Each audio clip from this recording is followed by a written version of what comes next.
Hi, Gene Hamm again. Reading you another excerpt from my book, How to Get a Job in Animation and Keep It.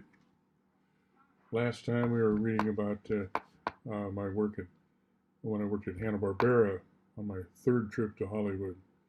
Now, this is after Hanna-Barbera. This is a storyboards class, preparing to go out on my own when I went out freelancing. There is the illustration at the beginning of the chapter.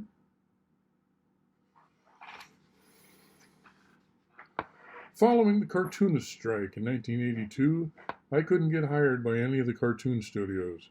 It was an ideal time for me to start out on my own. Luckily, in the months before the strike, I had a class in storyboarding taught by Tom Yakutis. Storyboards are sequential drawings that look similar to comic strips. They are the first stage in turning a script into a visual story. The cast and crew used the storyboards as a blueprint for the movie. I'd always liked working on my own ideas rather than fleshing out someone else's ideas. I took the storyboard class thinking that my ideas would get better as I learned to visualize them better. The first night of the class, Yakutis told us a joke.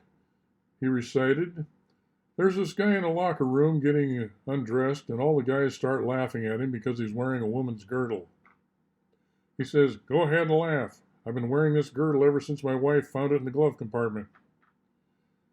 I don't think anyone really laughed at this joke in class. I couldn't figure out why he told it to us. Then he gave us our assignment to bring back next week. "I want you to take that joke and draw it up as a one-panel gag cartoon." I raised my hand.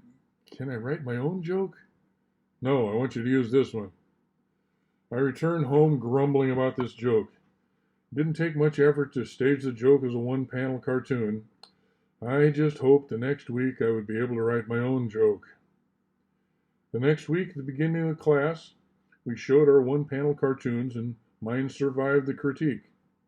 Then the teacher announced, "I want you to take this same gag and turn it into a three-panel daily strip." I raised my hand. "Can I write my own joke?" "No." I dragged home very disappointed. I was sick of this joke. But it didn't take much to stretch it out into 3 panels. I just had to throw in a couple of close-ups. The third week I survived the critique and apprehensively listened as the teacher opened his mouth to speak. Now, my eyes were closed, my fingers were crossed, and I was thinking, oh boy, we're going to get to write our own stuff, or at least we're going to get a different joke.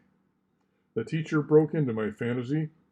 "We're going to take that same joke and look at it from a new angle and turn it into a storyboard." I was on my knees begging him, "Can I please write my own joke?" "No."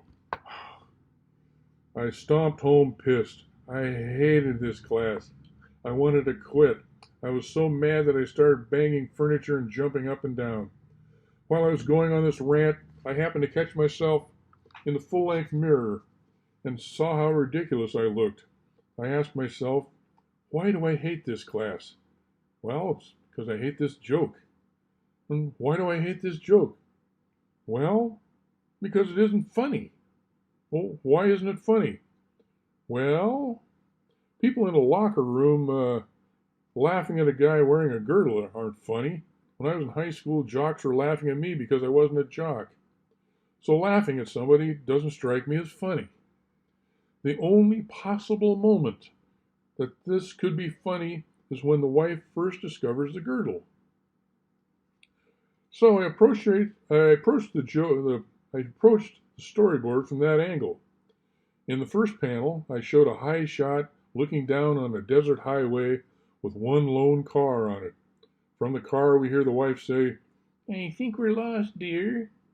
The husband agrees. "I think you're right, dear. I admit it. There's a road map in the glove compartment." In the next shot, we're looking through the windshield at the couple. The husband is driving, and the wife has just pulled a girdle out of the glove compartment. She is holding it up and scowling at her husband. He is looking very guilty. We cut to a close-up. The husband is sweating, smiling weakly, and putting on his pulling at his collar like Rodney Dangerfield. That's mine, dear. My doctor says I've got a hernia. I'm supposed to wear it. Cut to a close-up of the wife. Her eyes are narrowing. You know she's not buying it. A final shot shows the sun going down as the husband, who has been left on the side of the road, tries to hitch a ride wearing nothing but the girdle. I brought that into the critique, and the teacher and the students all laughed. It wasn't that great a joke, but it did improve on the original. Up until that night, I drew satisfaction only from working on my own ideas. That night, I learned a valuable lesson. I could make a living out of taking someone else's idea and improving it.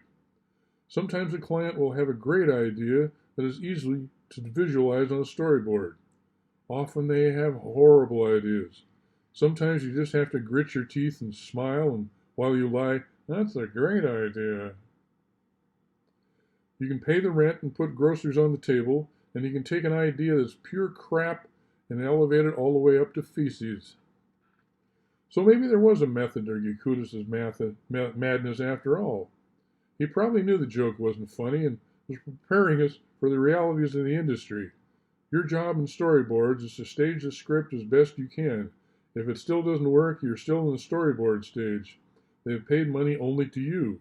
Better to find out that the idea doesn't work now than after you've spent the money on a large crew and worked for weeks or months.